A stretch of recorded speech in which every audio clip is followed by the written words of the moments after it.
Saint Gregory's high school and কলেজের উপর নির্মিত আর্কাইভের তৃতীয় পর্বে আপনাদেরকে স্বাগতম জানাচ্ছি।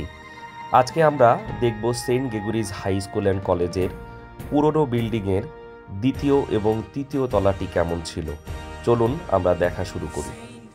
এটি হচ্ছে দ্বিতীয় তলাতে সিঁড়ি দিয়ে ওঠার পর একবারে মাঝের অংশটি আপনারা দেখতে পাচ্ছেন। এখন ছোট ছোট রুম, এই ডান পাশে পর্দা ঝোলানো আছে যে রুমগুলো, এইগুলো একসময় বিভিন্ন সায়েন্সের ল্যাব ক্লাসগুলো এখানে অনুষ্ঠিত হতো।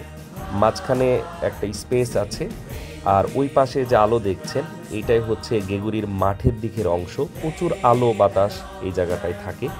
এইগুলো এখনও সেই আগের ডিজাইনগুলো ধারণ করছে। সিঁড়িগুলো আগের মতোই আছে। আপনারা এই সিঁড়ির হাতলগুলো দেখছেন। এই সিঁড়িগুলো সৌন্দর্য আসলে চোখে না দেখলে আপনাকে বলে বোঝানো মুশকিল। এই কাঠগুলো সে আগের কাঠই, এবং সিঁড়ির প্রতিটা স্টেপ অত্যন্ত সুন্দরভাবে বৈজ্ঞানিকভাবে তৈরি। আমি কয়েকবার ওঠানামা করেছি, কিন্তু আসলে উঠতে এবং নামতে আপনি যতটা কমফোর্ট ফিল করবেন এখনকার আধুনিক সিঁড়িগুলো আসলে সেই রকম না। দেখতে পাচ্ছেন ছোট ছোট জানালা, তার উপরে কাঁচ লাগানো, অর্থাৎ আলো এবং একই সাথে বাতাসের একটা সুন্দর ব্যবস্থা এখানে আছে। জানালার উপরে এই লুপ আকৃতির অংশটি আসলেই অসাধারণ। রঙিন কাজ লাগানো থাকলে আসলে এর বহুমাত্রিক সৌন্দর্য আরও ছড়িয়ে পড়ে। আলির কাজ সেটা এখন আপনারা দেখতে পাচ্ছেন।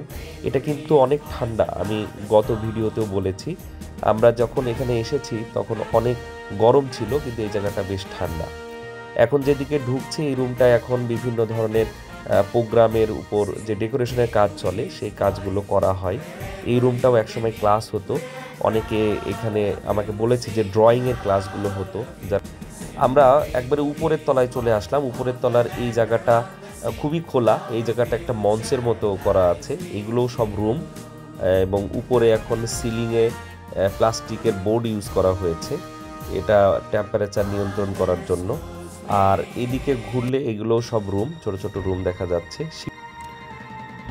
আমি এখন তৃতীয় তলায় যাচ্ছি। দেখতে পাচ্ছেন সিঁড়িগুলোর গঠন এবং অনেক চওড়া, মানে অনেক বয়স্ক মানুষ উঠলেও এখান থেকে পড়ে যাওয়ার সম্ভাবনা খুবই কম। তৃতীয় তলাটি উপরে টিন শেড, তবে ওঠার পর আপনি ডান দিকে ঘুরলেই দেখতে পাবেন মহানগর মহিলা কলেজ এবং চার্চের সামনের অংশটি। এবং এই বরাবর তাকালে যে রুমগুলো দেখতে পাচ্ছেন এইগুলোই তখনকার দিনের অফিস ছিল। ব্রাদার রবি এই রুমগুলোর মধ্যে যে মাঝের রুমটি সেটাতেই অফিস করতো বলে আমি শুনেছি। এটা হচ্ছে পিছন দিকের অংশ, উপর থেকে দেখতে পাচ্ছেন সুন্দর চার্চের অংশটি।